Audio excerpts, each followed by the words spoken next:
وہ زمین میں ہو، تنہائیوں میں رہے، گہرائیوں میں رہے، وہ صحراؤں میں ہو، میدانوں میں ہو، پہاڑوں پر ہو یا سمندروں کی تہہ تک پہنچا ہوا ہو، اسے جب یہ علم ہوتا ہے کہ میرا رب ہے، وہ میری سنتا ہے، تو کیسے اس کے رویے میں تبدیلی آ جاتی ہے۔ اگر ہم یہ دیکھنا چاہیں کہ ہمارا اور اس رب کا کیا تعلق ہے، تو یہ تعلق محض الفاظ کا نہیں ہے۔ یہ تعلق دراصل اس وقت کی مضبوط ہوتا ہے جب بندہ اپنے رب کے بارے میں جانتا ہے، اس کے بارے میں غور و فکر کرتا ہے، اس کے بارے میں غور و فکر کر کے اسے پا لیتا ہے۔ جب وہ اپنے رب کو پا لیتا ہے تو دراصل اس وقت اس کی زندگی میں اصل تبدیلی کا آغاز ہوتا ہے۔ اس لیے ہمیں یہ جاننے کی ضرورت ہے وہ کیسا ہے، جیسا اس نے اپنی ذات کا تعارف کروایا۔ نبی صلی اللہ علیہ وآلہ وسلم ایک حدیث میں ہمیں یہ ملتا ہے کہ میں تیری ثنا، تیری تعریف کی گنتی اور اس کا احاطہ نہیں کر سکتا، اس کا حق ادا نہیں کر سکتا۔ تو ویسا ہی ہے جیسا کہ تو نے خود اپنی ذات کی تعریف کی ہے، یعنی یہ نہ الفاظ ویسے ہیں، نہ الفاظ کی حقیقت کا علم، اور نہ تیرے ذات کے بارے میں اتنا گہرا ادراک رکھتے ہیں۔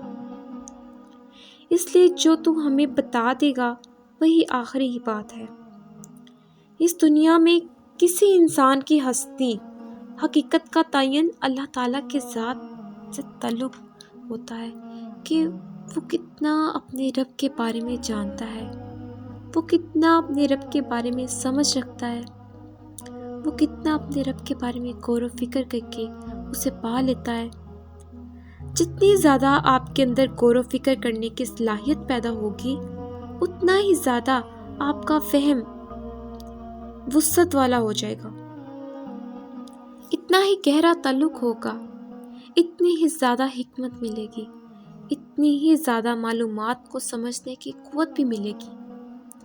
اصل میں اسماء الحسنیٰ کی وجہ سے سب سے بڑی تبدیلی جو انسان کے اندر آتی ہے وہ یہ کہ انسان اپنے مولا کے آگے جھک جاتا ہے اور اس کو دل سے اپنی بے بسی کا اظہار ہونے لگتا ہے کہ جب وہ یہ اظہار کرتا ہے تو اس کے ہاتھ میں دعا کے لیے اٹھ جاتے ہیں۔ یہ اللہ سبحانہ و تعالیٰ اور ہمارے بیچ میں پوائنٹ آف ریفرنس ہے۔ جو سب سے بڑا تعلق ہے وہ دعا کا ہے۔ اسی لیے نبی صلی اللہ علیہ وآلہ وسلم نے فرمایا، دعا ہی تو عبادت ہے۔ دعا اللہ تعالیٰ کی پہچان کا ذریعہ ہے، اور یہ دعا ہی ہے جس کی وجہ سے ہمارے حالات اور ہمارے معاملات بدل جاتے ہیں۔ اللہ تعالیٰ سے دعا کہ ہمیں دعا کی حقیقت سمجھنے کی توفیق عطا فرمائے اور ہمیں دعائیں کرنا نصیب فرما دے۔ اے اللہ، ہمیں دعائیں مانگنے کی توفیق عطا فرما، آمین۔ دوسری بات جو آپ کے سامنے رکھنا چاہتی ہوں، انسان دراصل متلاشی حیوان ہے، تلاش میں رہتا ہے۔ متلاشی حیوان سے مراد یہ ہے کہ وہ تلاش میں ہے۔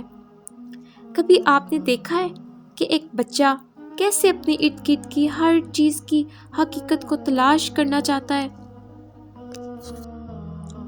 چھوٹے بچے کے لیے سب سے بڑی قوت ذائقے کی ہوتی ہے، اسی لیے ابتدا میں وہ ہر چیز کو چکھ کر اندازہ لگانا چاہتا ہے کہ یہ کیا چیز ہے، اس کی حقیقت کیا ہے۔ اس لیے ہر چیز اس کے منہ میں جاتی ہے تو اسے پتہ چل جاتا ہے کہ یہ نقصان دہ چیز ہے یا فائدہ مند چیز ہے۔ وہ بہت گہرائی سے تو ادراک نہیں کر سکتا، بہت گہرا تو نہیں سوچ سکتا، لیکن کرنا ضرور چاہتا ہے۔ اس کا کھلونا، اس کے دودھ کی بوتل، اس کے ارد گرد کی پڑی ہوئی تمام اشیاء، کچھ بھی اسے مل جائے، ہر چیز کو اپنے منہ میں ڈالنے کی کوشش کرتا ہے۔ اگر کچھ نہ ملے تو اپنا ہاتھ ہی منہ میں ڈال لیتا ہے، کیونکہ وہ ہر وقت تلاش میں ہے۔ یہ انسان کی اصل حقیقت ہے کہ انسان متلاشی ہے، اسے تلاش ہے۔ تو سوال یہ پیدا ہوتا ہے، اسے کس چیز کی تلاش ہے؟ آپ اپنی خوشیوں میں دیکھیں جب بے انتہا خوشی ہوتی ہے، جب آپ کو بہت زیادہ خوشی ہے، تو اس کے فوراً بعد واپسی کا بیک گیئر لگ جاتا ہے۔ جب انسان کسی چیز کو حاصل کر لے، کوئی ڈگری، کوئی جاب، کوئی بزنس، دنیا کا مال، کسی رشتے کی تلاش، کسی محبت کی تلاش ہو، یا دنیا میں کچھ بھی ہو، سکون، اطمینان، خوشی جہاں بھی وہ تلاش کرنا چاہے، تو ہر خوشی کے بعد ایک بیکلی بتاتی ہے کہ انسان کی مانگ کا جواب وہ خوشی نہیں تھی۔ انسان محض اس خوشی کی تلاش میں نہیں تھا، بلکہ دراصل وہ یہ چاہتا ہے کہ کوئی ہستی ایسی ہو جو اس کی تمناؤں کا محور ہو، جو اس کی مانگوں کا جواب ہو، جو اس کی کمیوں کی تلافی کر دے۔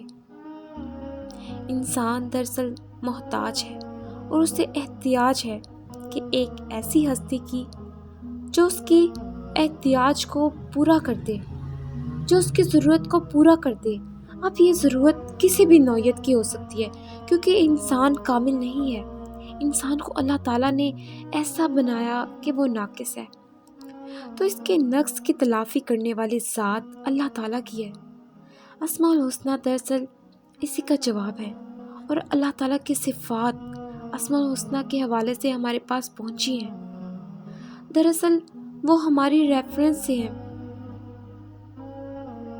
اللہ تعالیٰ کی ذات بہت عظیم اور وسعت والی ہے، اور اسماء الحسنیٰ کی صورت میں ہمیں اپنی کمی کا اور اپنی تلاش کا جواب بھی مل جاتا ہے۔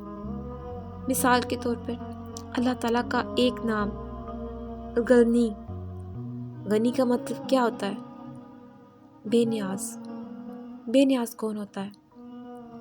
جس کے پاس بہت کچھ ہوتا ہے، جس کو کسی چیز کی ضرورت نہیں ہوتی، وہ جو کسی کا محتاج نہیں ہوتا۔ اللہ تعالیٰ غنی ہے، وہ ایسی ہستی ہے جسے کسی سے کچھ لینے کی ضرورت نہیں ہے۔ اللہ تعالیٰ غنی ہے، بے نیاز ہے۔ آپ اپنی طرف نظر ڈال کر دیکھیں، آپ کو کیا کچھ لینے کی ضرورت ہے؟ سانس لینے کی ضرورت ہے؟ سوچیں کیا کچھ لینے کی ضرورت ہے؟ آکسیجن بھی ضرورت ہے، پانی بھی لینا چاہتے ہیں، لباس کی بھی ضرورت ہے، آنکھ نے دیکھنا ہے تو روشنی چاہیے، آپ کے کان نے سننا ہے تو سننے کی قوت بھی چاہیے، پیچھے پورا سسٹم چاہیے نا، بولنے کی قوت چاہیے، رشتوں کی محبت چاہیے، سوچنے والا ذہن چاہیے، چلنے کے لیے ٹانگیں بھی چاہیے، اور ٹانگوں کو چلنے کے لیے قوت بھی چاہیے، کیونکہ ٹانگیں بعض اوقات ہوتی تو ہیں لیکن قوت نہیں ہوتی۔ ایسے لوگ بھی ہوتے ہیں جن کو فالج ہو جاتا ہے، ٹانگ بالکل صحیح سالم موجود نہیں ہوتی، لیکن چل نہیں پاتے، اس لیے ٹانگ چاہیے، تو ٹانگوں کی بھی قوت چاہیے ہوتی ہے۔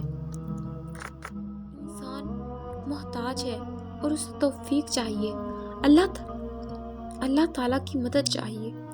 جو محتاج ہوتا ہے اسے اپنی احتیاج، اپنی ضروریات کو پورا کرنے کے لیے ایک ایسی ہستی کی ضرورت ہوتی ہے جو کسی کا ضرورت مند نہ ہو، لیکن ہر ایک کی ساری ضروریات پوری کر سکتا ہو۔ جب اللہ تعالیٰ کی صفت الغنی، غنی کا ہمیں پتہ چلتا ہے، تو انسان کو یہ سمجھ آتی ہے کہ کوئی اور ہستی ایسی نہیں ہے، کوئی اور مخلوق ایسی نہیں ہے جو ایسی قوت رکھتی ہو کہ سب کی مدد کر سکے اور اسے کسی کی مدد کی ضرورت نہ ہو، جو ہر ایک سے بے نیاز ہو۔ پھر انسان کو پتہ لگ جاتا ہے مجھے اسی الہ کی تلاش تھی، مجھے جو میری ساری مانگیں پوری کر دے، اور اسے یہ سمجھ آ جاتی ہے کہ جب وہ اللہ تعالیٰ کی کتاب کو پڑھتا ہے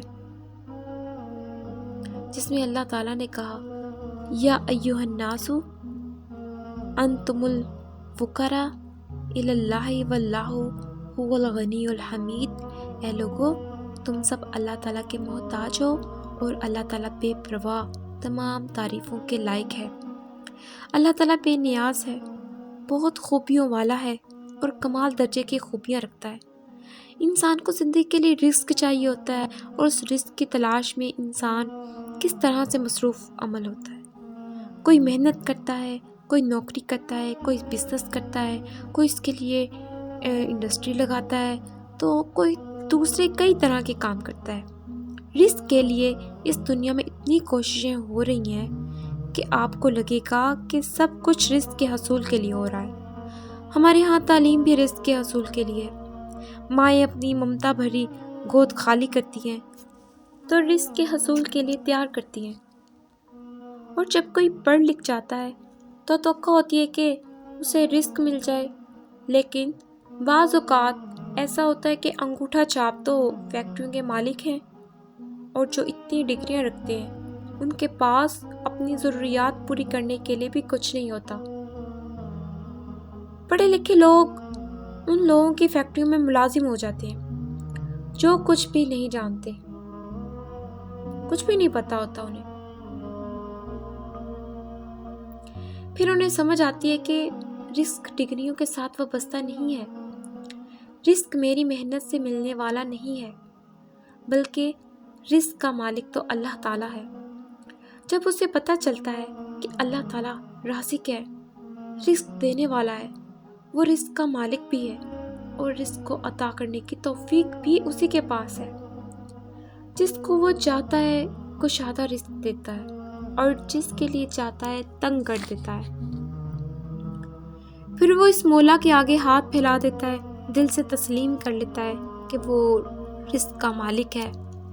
حقیقت یہ ہے کہ جو کچھ بھی رزق کے حصول کے لیے چاہیے وہ سب کچھ بھی اللہ تعالیٰ کے اختیار میں ہے، اور جو کچھ بھی موجود ہے اس کی تقسیم کا اختیار بھی اسی کے پاس ہے۔ اللہ تعالیٰ کے ناموں میں سے الرزاق کے بارے میں جو کسی کو فہم ملتا ہے کہ بے شک اللہ تعالیٰ ہی بے حد رزق دینے والا ہے، رزق دینے والا، طاقت والا، نہایت مضبوط ہے، تو اسے سمجھ آ جاتی ہے کہ رزق اللہ تعالیٰ کے ہاتھ میں ہے، یہ اس کا فیصلہ ہے، اس رزق کا مالک وہی ہے۔ میرے فیصلوں سے، میرے فہم سے کسی کو رزق ملنے والا یا کسی کا رزق چھوٹنے والا نہیں ہے۔ جب وہ رازق ہونے کی حیثیت سے اللہ تعالیٰ کو پا لیتا ہے تو اس کا تعلق بدل جاتا ہے، وہ جھک جاتا ہے، وہ ہاتھ اٹھا دیتا ہے، کیونکہ اسے پتہ ہے کہ اس کا اختیار نہیں ہے۔ بات تو بڑی سادہ سی ہے اور آسان ہے، لیکن سب لوگوں کا تعلق ایک جیسا نہیں جڑتا۔ جیسے سب کو پتہ ہے کہ ہم مرزوق ہیں، کسی سے رزق پاتے ہیں اور وہ رازق ہے، لیکن ہر ایک کا فہم اس کے رازق ہونے کے بارے میں ایک جیسا نہیں ہے، جس کی وجہ سے ایک تعلق بھی ایک جیسا نہیں ہے۔ اسی طرح اللہ تعالیٰ کی کچھ صفات ایسی ہیں جن کی وجہ سے انسان کی زندگی بہت گہری تبدیلی آتی ہے۔ اس تبدیلی کے لیے الفاظ برتن کی حیثیت تو رکھتے ہیں، لیکن غور و فکر کرنے کی ان برتنوں میں کچھ جائے گا؟ اگر آپ غور و فکر نہیں کریں گے تو جانتے ہیں خالی برتن تو انسان کو نفع نہیں دیتے جب تک کہ انسان ان برتنوں میں کچھ ڈالتا نہیں۔ پھر برتن میں آپ دودھ بھی ڈال سکتے ہیں، آپ پانی بھی ڈال سکتے ہیں، پانی بھی بہت اہم ہے، لیکن دودھ زیادہ قابل قدر ہے۔ یہاں پر دودھ سے مراد زیادہ کوشش کرنا ہے، یعنی فہم کے لیے زیادہ کوشش کرنا۔ جو بات میں آپ سے کہنا چاہتی ہوں وہ اس حوالے سے کہ جتنی کوشش کریں گے ویسا ہی رب کے ساتھ تعلق بنے گا۔ ایک تو آپ انہیں یاد کر لیں، اسماء الحسنہ کو، اللہ تعالیٰ کے ناموں کو، آپ اسماء و صفات کو یاد کر لیں، کیونکہ یادداشت میں کوئی چیز ہوتی ہے تو وہ بات آگے بڑھتی ہے، لیکن یادداشت کی وجہ سے آپ کے فہم میں تبدیلی اس وقت تک نہیں آئے گی جب تک آپ غور و فکر نہیں کریں گے۔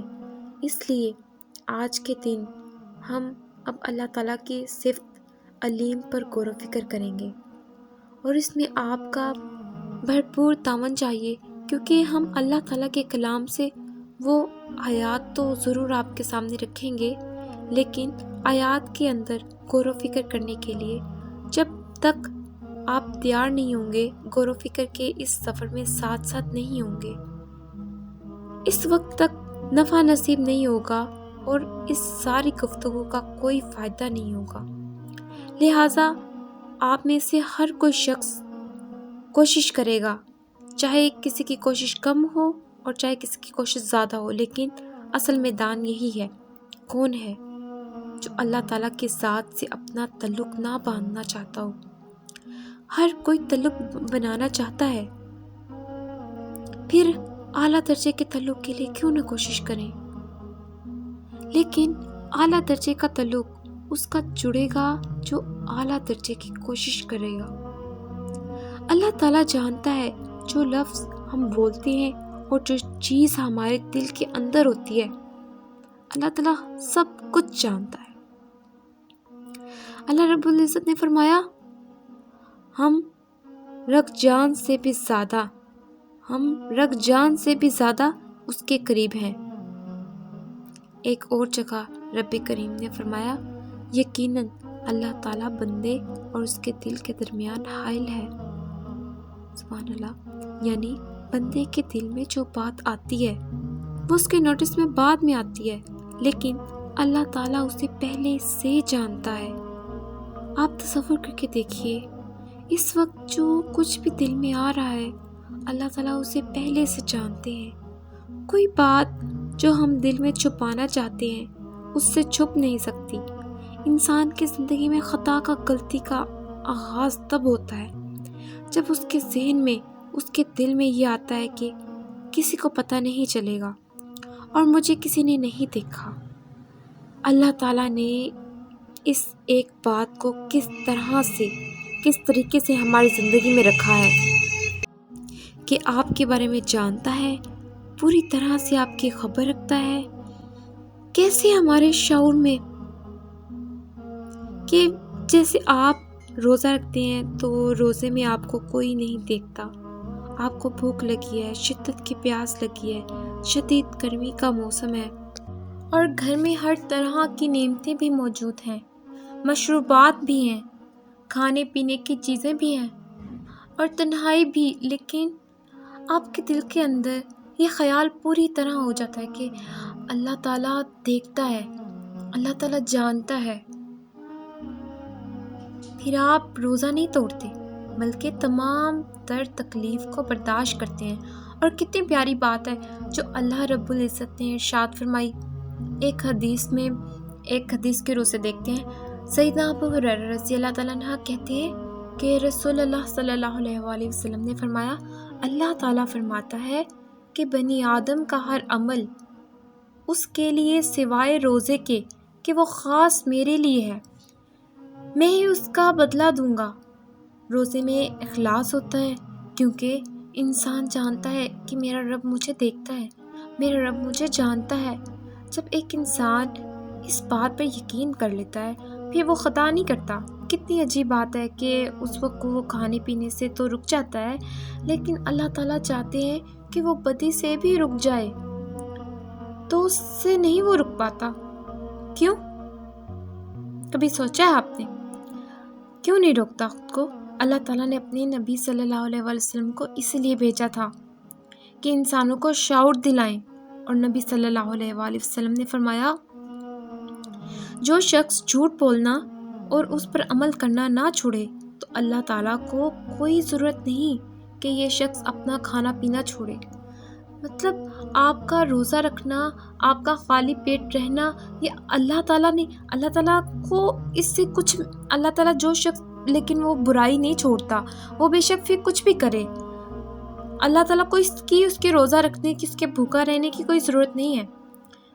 دراصل روزہ، نماز، یہ سب چیزیں تو ہمیں برائی سے روکتی ہیں نا۔ ہم اپنے فرائض کو تو انجام دیں گے لیکن عمل نہیں کریں گے، بدی کو پھر وہی اختیار اس کا ویسے ہی رہے گا، تو پھر کیا فائدہ؟ اس سے ہمیں یہ پتہ چلتا ہے کہ اصل میں کھانا پینا چھڑوانا مطلوب نہیں تھا، نہیں ہے کھانا پینا چھڑوانا مطلوب، جو چیز مطلوب ہے وہ برائی چھڑوانا ہے۔ اس کا مین مقصد برائی چھڑوانا ہے۔ انسان اللہ تعالیٰ کے دیکھنے کے احساس سے، اس کی خبر کی وجہ سے، اس کے علم کی وجہ سے یہاں تک کہ پہنچ جاتا ہے کہ وہ بھوکا رہ لیتا ہے، پیاسا رہ لیتا ہے، پیاس برداشت کرتا ہے، تکلیف برداشت کرتا ہے، اللہ تعالیٰ کی اس حد کی پابندی کرتا ہے۔ لیکن دوسری طرف آپ دیکھیں کہ وہی انسان ایک قدم آگے نہیں آ پاتا، کیونکہ نہیں آ پاتا۔ کیوں نہیں آ پاتا؟ روزے کی حالت میں کھانے اور پینے کے حوالے سے تو زیادہ احتیاط اور توجہ ہوتی ہے نا، لیکن برے عمل کے بارے میں وہ احتیاط کیوں نہیں ہوتی؟ کیوں نہیں کیا جاتا احتیاط؟ وہ توجہ کیوں نہیں ہوتی؟ کیونکہ غور و فکر نہیں کیا ہوتا، دل کے اندر یقین نہیں اترا ہوتا۔ اصل بات تو یقین کی ہے، یقین، اور یقین غور و فکر کے بغیر نہیں آتا۔ کبھی آپ نے غور و فکر کیا ہے؟ کبھی خود پر، کبھی اپنا تجزیہ کیا ہے؟ کبھی انالیسس کیا ہے آپ نے کہ آپ اللہ تعالیٰ کے احکامات کو پڑھتے ہیں، آپ کو فرائض کا پتہ ہے، لیکن آپ کیا عمل کرتے ہیں؟ نیت ہمیشہ عمل سے ظاہر ہوتی ہے، یاد رکھیے گا، نیت ہمیشہ عمل سے ظاہر ہوتی ہے۔ اور اللہ تعالیٰ کے احکامات کو پڑھ کر ان پر عمل نہ کرنا، جن چیزوں کی اللہ تعالیٰ بہت ناپسند کرتے ہیں، ان اعمال کو کرنا، یہ سب تو ٹھیک نہیں نا۔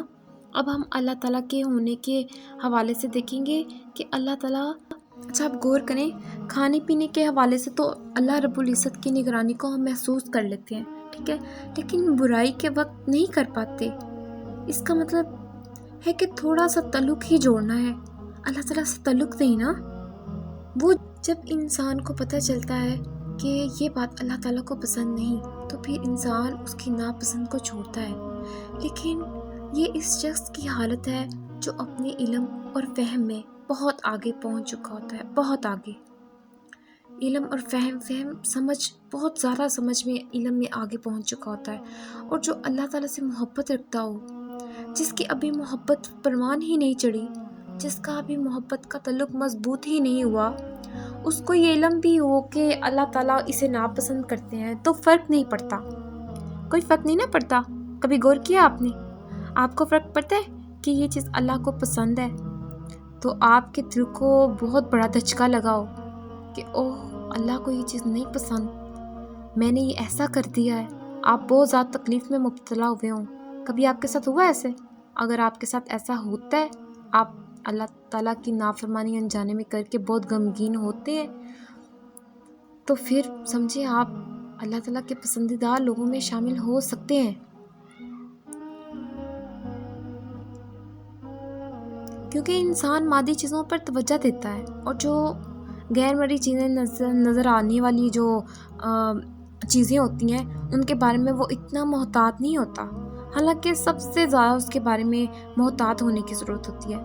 پھر ان پر توجہ بھی نہیں دیتا، ان کو اپنے لیے عیب محسوس نہیں کرتا، اپنے لیے نقصان دہ محسوس نہیں کرتا، اور اپنے لیے سزا کا باعث بھی نہیں سمجھتا، اس کو آنے والے کل میں رکھ کر نہیں دیکھتا کہ اس برائی کی وجہ سے مجھے کہاں تک پہنچا دیا جائے گا، یہ بات اس کی سمجھ میں نہیں آتی، یعنی مقصد واضح نہیں ہوتا۔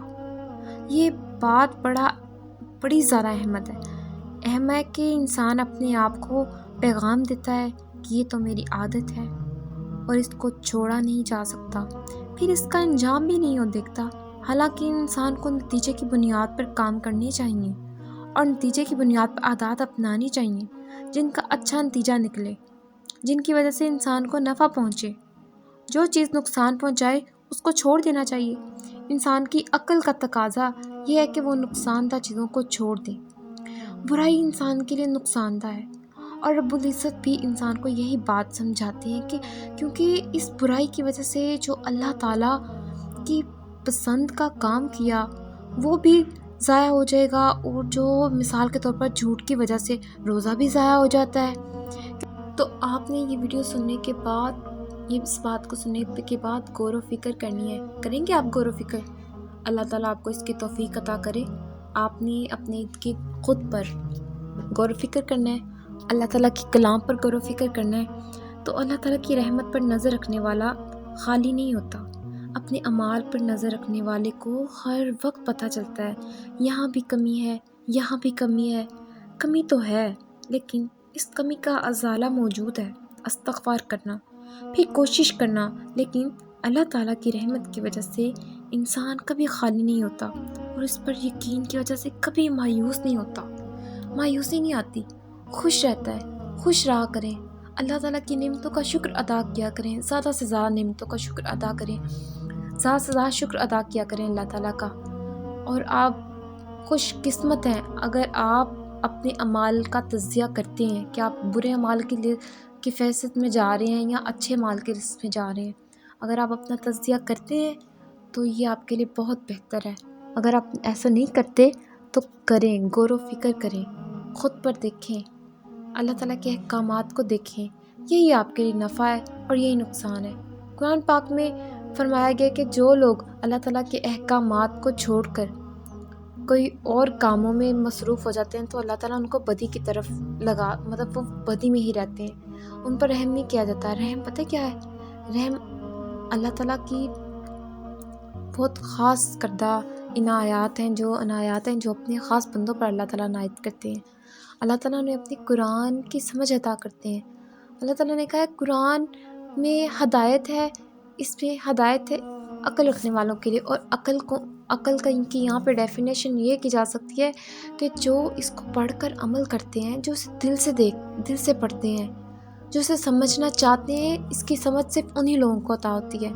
تو دعا کیا کریں اللہ تعالیٰ ہم سب کو اس پر عمل کرنے کی توفیق عطا کرے، اور اپنے علم میں اضافے کی بھی دعا کیا کریں، رب زدنی علما، رب زدنی علما، رب زدنی علما، اور علما فقہنا فی الدین، یہ بھی پڑھا کریں، اور زیادہ سے زیادہ استغفار کیا کریں۔ السلام علیکم ورحمۃ اللہ وبرکاتہ۔